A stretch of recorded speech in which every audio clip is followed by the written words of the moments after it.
लागलो निज चरणा अहो स्वामी तुकया देवा यावरील करावा अवेरू. ज्यांचं पुण्यस्मरण आपण आज साजरं करतोय, कोणत्या व्यक्तीचं पुण्यस्मरण साजरं होतं? ज्यांचं पुण्यकर्म त्या काळामध्ये फळाला आलेलं होतं त्यांचंच पुण्यकर्म या ठिकाणी साजरं होत असतं. नामदेव महाराज अभंगामध्ये सांगतात, तुम्हाला आणि मला सावध करतात, पण कधी सावध करतायत? आपण जिवंत असताना. एखादी व्यक्ती गेल्यानंतर पुन्हा जिवंत मेल्यानंतर त्याला सावध करण्यामध्ये अर्थ नाही, कारण मेलेली व्यक्ती सावध होऊ शकत नाही. आणि म्हणून नामदेव महाराजांनी सांगितले, मरणा आधी, कधी? मरायच्या आधी सावध व्हावे. सावध व्हायचं म्हणजे नेमकं काय करायचं? तर शहीद जवान रघुराज सारखं कीर्ती करून मरावे. आणि खरंच अशी जर कीर्ती केली, देश हितासाठी आपला देह अखंडितपणे झिजवला, तर आपला जन्म कधीच वाया जाणार नाही. जन्म घालवू नये वाया. बर का जन्म वाया घालवायचा नाही? कारण हा नरदेह आपल्याला कित्येक जन्मानंतर आपल्याला हा नरदेह मिळतो. पुन्हा नरदेह मिळेल याची गॅरंटी नाही. जर आपल्याला पुन्हा मनुष्य जन्म प्राप्त झाला तर आपल्या देशामध्ये मिळेल याची गॅरंटी नाही. आपल्या देशामध्ये जर जन्म झाला तर महाराष्ट्रामध्ये जन्म होईल असं सांगता येत नाही. आणि महाराष्ट्रामध्ये जन्म झाला तरी सुद्धा सोलापूर जिल्ह्यामध्ये आपला जन्म होईल याची गॅरंटी नाही. सोलापूर जिल्ह्यामध्ये का जन्म झाला पाहिजे? जगाचा बाप कर्तुमा कर्तुम अन्यथा कर्तुम शक्ती असणारा भगवान पांडुरंग परमात्मा आपल्या जिल्ह्यामध्ये आहे. आणि एवढं भाग्य लागायला सुद्धा, लाभायला सुद्धा आपलं नशीब खूप मोठं लागतं.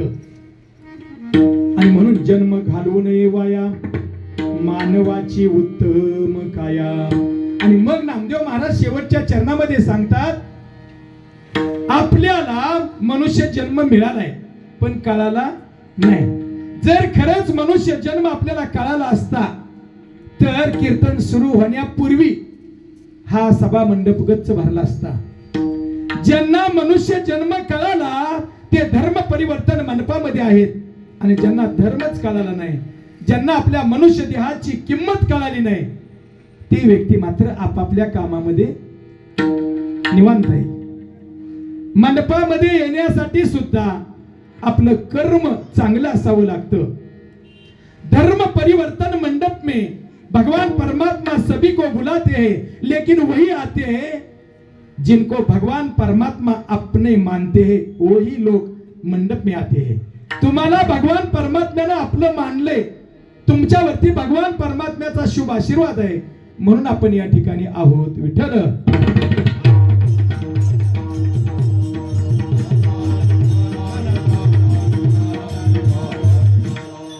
या पृथ्वी तलावावरती जी व्यक्ती जन्माला आली त्या व्यक्तीला एक ना एक दिवस जावं लागतं.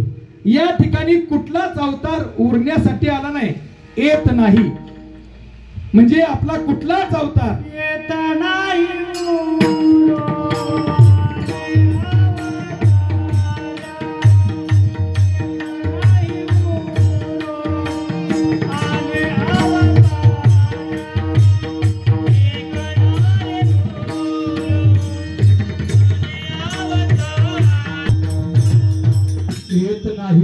अवतार एरते पामर जीव किती. या ठिकाणी कुठलाच अवतार कायम स्वरूपी राहण्यासाठी आलेला नाही. आहे ना, हा आपल्याला बहादुरी मिळालाय. बहादुरी जिंदगी एक किराए का घर है, जिंदगी एक किराए का घर है, एक ना एक दिन बदलना पड़ेगा. मौत जब तुझको, जब तुझको आवाज देगी, घर से बाहर निकलना पड़ेगा, घर से बाहर निकलना पड़ेगा.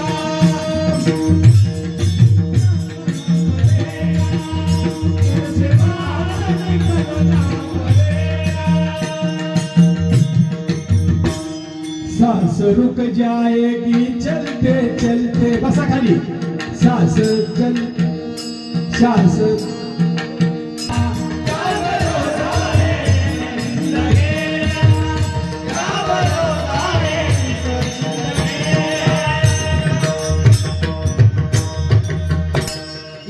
कुणाचा काही भरोसा नाही. आज आपण आहेत तर उद्या नसणार. गेले बहुत बळाचे, गेले बहुत काळाचे, गेले बळवंत, गेले गुणवंत. प्रत्येक व्यक्तीला भगवान परमात्म्याला जावं लागले, संतांना सुद्धा जावं लागले. मग कोण कोण गेले याला काय आपल्याकडे प्रमाण आहे का? प्रमाणाशिवाय माणसानं नारदाच्या गादीवरती उभं राहिल्यानंतर बोलायचं नसतं. संत कबीर सांगतात, अहो जे जे अवतार या पृथ्वी तलावरती जन्माला आले तो प्रत्येक अवतार एक ना एक दिवस निघून गेलाय. 9 भी मर गए, 10 भी मर गए, मर गए 1788. 9 भी मर गए, 10 भी मर गए, मर गए 1788. 9 भी मर गए, 10 भी मर गए, मर गए 1788. 9 भी मर गए, 10 भी मर गए, मर गए 1788. 33 कोटि देवता मर गए, बड़े काल के फांसी. 33 कोटि देवता मर गए, बड़े काल के फांसी. अजब तमाशा देख जब से अजब तमाशा देख तो जाना. संत कबीर काय सांगतात? 9 भी मर गए, 10 भी मर गए, मर गए 1788. 9 वराह, नरसिंह, वामन हे सगळे 10 अवतार आले. रामकृष्ण ही आले गेले, त्यावेळी जे का ओशीच पडले. मग काय अटकले मज शिवाय? भारत तांबे यांनी खूप छान सांगितले. भगवान परमात्म्यासारखे अवतार आले आणि संपून गेले. त्रेतायुग असू द्या, कृतयुग असू द्या, द्वापार युग असू द्या, कलियुग असू द्या, या प्रत्येक युगामध्ये भगवान परमात्म्याचा अवतार झाला आणि देवाचा अवतार संपला सुद्धा. मग 10 अवतार गेले. 9 भी मर गए, 10 भी मर गए, मर गए 1788. 88 सहस्र ऋषी पण गेले, ऋषी महाराज. त्यामुळे आपलं काय, आपण कुठल्या झाडाचं पान. 33 कोटी देवता मर गए. आता 33 कोटी म्हणल्यावर तुम्ही मोजायला सुरुवात करचाल. म्हणजे 12 वसु, 11 रुद्र, 2 अश्विनी कुमार आणि 12 ग्रह असे 33 कोटी. त्यांची बेरीज 33 होते. त्यांना म्हणायचं 33 कोटी. 33 कोटी देवता मर गए, पडे काल के फाशी. त्यांना सुद्धा एक ना एक दिवस हा मृत्यू लोक सोडून जावं लागले. एवढ्यावरतीच कबीर शांत बसले नाहीत.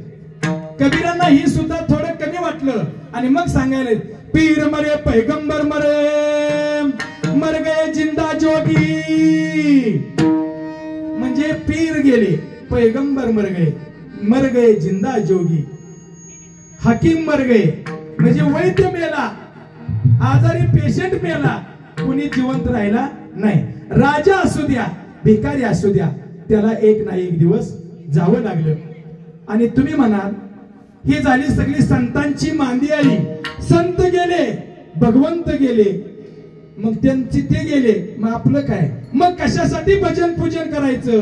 एवढा अट्टहास कशासाठी करायचा? का आपल्याला जाणीव व्हावी, आपल्यातली सुद्धा, आपल्या घरातली प्रत्येक व्यक्ती, प्रत्येक वेळी, प्रत्येक पिढीतला एक एक व्यक्ती हा गेलेला आहे.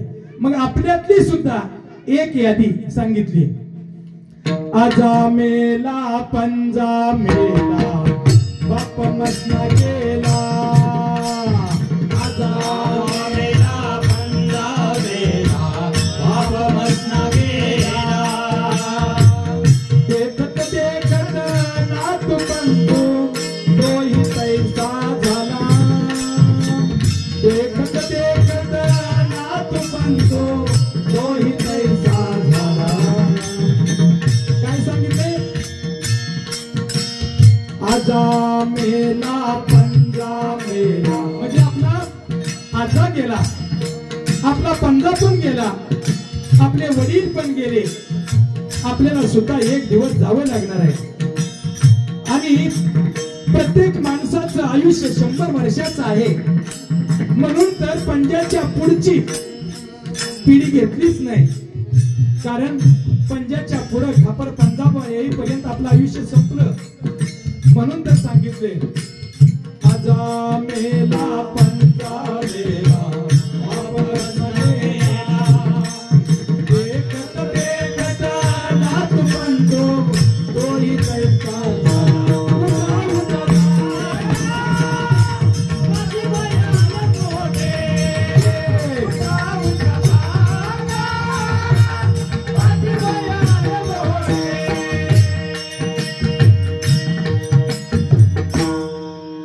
ऋषिकेश महाराज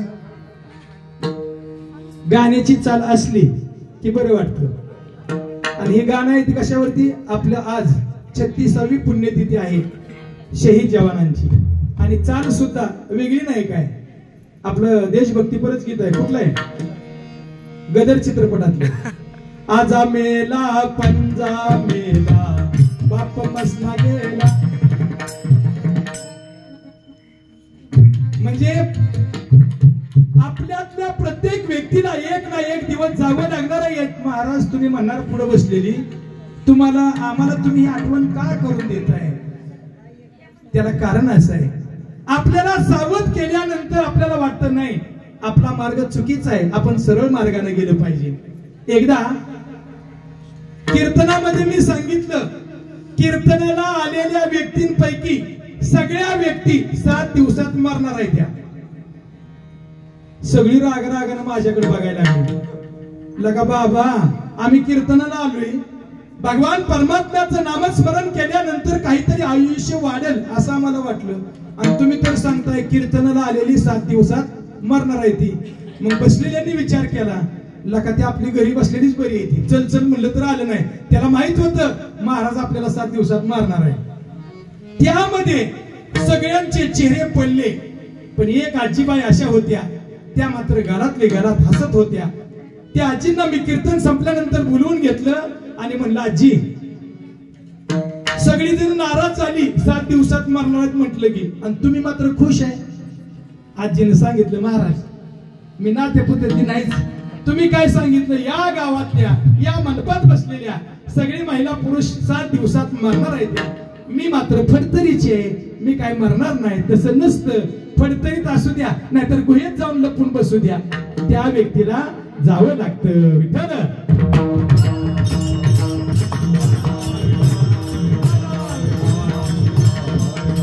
म्हणजे ज्याचं संपलं त्याला जावं लागणार. आपण सहज म्हणतो आमचा पाहुणा नात्या पुत्याला गाडीने गेला आणि ऍक्सिडेंट होऊन मेला, वारला, त्याने जाय नाही पाहिजे होतं. अहो तो काचेच्या घरात जरी राहिला असता तरी पण त्याची जाण्याची वेळ आल्यानंतर तो थांबू शकत नाही. आता ज्या व्यक्तीचं सरत तीच व्यक्ती मरते, आणि ज्याचं उरत ना ती व्यक्ती मरत नाही. बघा काय झालं, 50 सीटांची गाडी आपल्या नात्यापुत्याहून 4 धामला निघाली. 4 धामला गेल्यानंतर 3 धाम बघून झाले, 4थं धाम बघाय जाण्यासाठी सगळे गाडीत बसले. गाडीत बसल्यानंतर विजांचा कडकडाट ढगांचा गडगडाट सुरू झाला. रात्रीचे 11-12 वाजले आणि मग ड्रायव्हर म्हणला आपल्या 50 जणांपैकी गाडीत बसलेल्यांपैकी कोण पायाळू आहे का? पहिली माणसं म्हणायची पायाळू माणसाच्या अंगावरती वीज पडते. मग सगळे एकमेकाच्या तोंडाकडे बघायला लागले. पाठीमागच्या सीट वरती बसलेला व्यक्ती उभा राहिला आणि म्हणला मी पायाळू आहे. तो प्रामाणिक होता, कीर्तन प्रवचन ऐकणारा होता. त्याला वाटायला लागलं आपल्या एकट्यासाठी जर 49चा जीव वाचणार असेल तर आपण खाली उतरायला का हरकत नाही. मी पायाळू आहे, मी खाली उतरू का? तोपर्यंत 49 जणांनी कारवा केला, अरे बोलण्यात वेळ घालवू नको, पटदिशी उतर, लवकर उतर. तो गडबडीने खाली उतरला, गाडी पासून काही अंतरावरती दूर गेला आणि दूर गेल्याबरोबर विजांचा आवाज धाड दिशा आवाज झाला आणि वीज बरोबर पडली. आणि वीज पडल्यानंतर आता वीज कुठं पडायला पाहिजे होती? कुणाच्या अंगावर वीज पडते? पायाळूच्या. पण त्याचं आयुष्य अजून शिल्लक होतं. पायाळू शाबूत राहिलं आणि 49 जण राम नाम सत्य है बाकी सब झूठ है. आले देवाजीच्या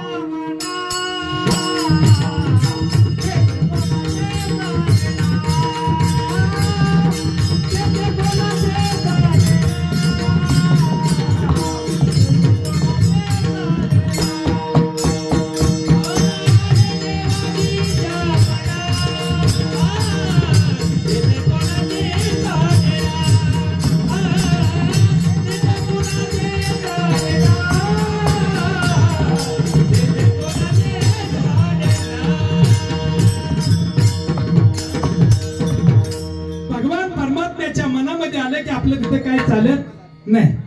आता हा दृष्टांत झाला. आता व्यवहारातलं ज्ञान उदाहरण सांगतो तुम्हाला, तुमच्या लक्षात येईल. म्हणजे ज्याचं सरत तो मरतच आणि ज्याचं उरत तो मरत नाही. एक व्यक्ती सकाळ सकाळी पहाटे 4 वाजता उठली आणि आपला पाव विकायला निघाले. वडापाव, पाव घ्या पाव असं म्हणत सुटलं. आणि जाताना त्यांनी विचार केला, पाव आपण विकायचे, बटर विकायची आणि आपल्या मुलांना खायला प्यायला घेऊन नात्यापुत्यावरून यायचं. आता ह्याचा काय दोष होता का? काही सुद्धा दोष नव्हता. एक मात्र दुसऱ्या मजल्यावरती झोपलेलं पण संसाराला वैतागलेलं, सारखं मोबाईलच्या नादानं पाक पाक झालेलं. आणि आता सध्या मोबाईल मुळे एवढी माणसं भांबवली, बोलायचं काम नाही. महिला असू द्या, पुरुष असू द्या, मुलं असू द्या, मुली असू द्या, सगळे माणसात जरी बसलं तरी सारखी बोट चाळायची. पहिली माणसं राम नामाची जपमाळ चाळायची, आता मोबाईल फक्त चाळायला सुरू आहे. आणि मग हा मोबाईल बघत बघतच पहाटे उठला. आणि उठल्यानंतर ह्यांनी बघायला पाहिजे काय चाललंय, काय काय नाही, कारण ती भांबवलेलं होतं. आणि मोबाईल मध्ये भांबवल्यानंतर काय होतं, एक महिला आपल्या घरामध्ये टीव्ही बघत बसली होती. टीव्ही बघत बघत मोबाईल पण खेळत होती. एवढ्यामध्ये एक सदग्रस्त आले आणि घरात आल्याबरोबर ती व्यक्ती पण मोबाईल व्हॉट्सअपला चॅटिंग करत करतच आली. आल्यानंतर घरात बघावं आपलंच घर आहे का शेजाऱ्याच्या घरात चाललोय. आल्याबरोबर त्यांनी दरवाजा बेल वाजवली. त्या भगिनीने दरवाजा उघडला. तो पण कोच वरती जाऊन बसला. तिनं पाणी आणून दिलं. ह्याचं व्हॉट्सअप चाललंय, त्यांचं फेसबुक चाललंय. आणि मग पाणी आणून दिलं, पुन्हा यांची टीव्ही बघायचं चालू, व्हॉट्सअप बघायचं चालू. एवढ्यामध्ये त्या घरातला कुटुंब प्रमुख त्या महिलेचा ओरिजिनल पतिराज आला. तो पण आला, गेम खेळत खेळतच आला. आल्यानंतर बघितलं, दरवाजा उघडला. दरवाजा उघडल्या बरोबर रामभाऊ दिसलं. शामरावला वाटलं हे आपण दुसऱ्याच्याच घरात आलोय. म्हणलं रामभाऊ चुकलं राव, मी दुसऱ्याच्याच घरात आलो. अरे तू तुझ्या घरात आला म्हणजे मोबाईल मुळे आपण इतकं भांबवलंय. आपलं घर कुठलं आणि दुसऱ्याचं घर कुठलं हे पण कळना. विठ्ठल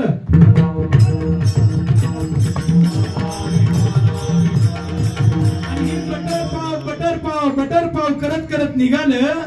बिचार आनंदामध्ये निघालं. हे व्हॉट्सअप बघत बघत वरच्या मजल्यावर खाली निघालं. आणि उतरत असताना अचानकपणे पाय घसरला.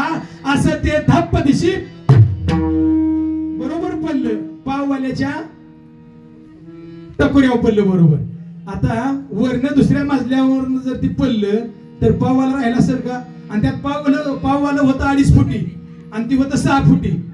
पाववाल्याचं वजन होतं 35 किलो आणि त्याचं होतं 105 किलो.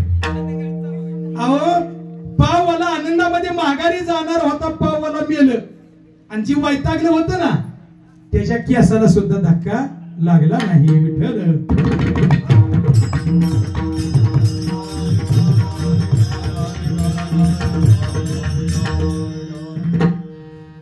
आता रामायणातला एक दृष्टांत सांगतो, म्हणजे तुमच्या लक्षामध्ये येईल. आपण सावध का झालं पाहिजे. प्रभू रामचंद्र, लक्ष्मण आणि सीता वनवासामध्ये होते. नाशिक या ठिकाणी असताना रावणाच्या मनामध्ये आलं आपण सीता माईला चोरून न्यायचं.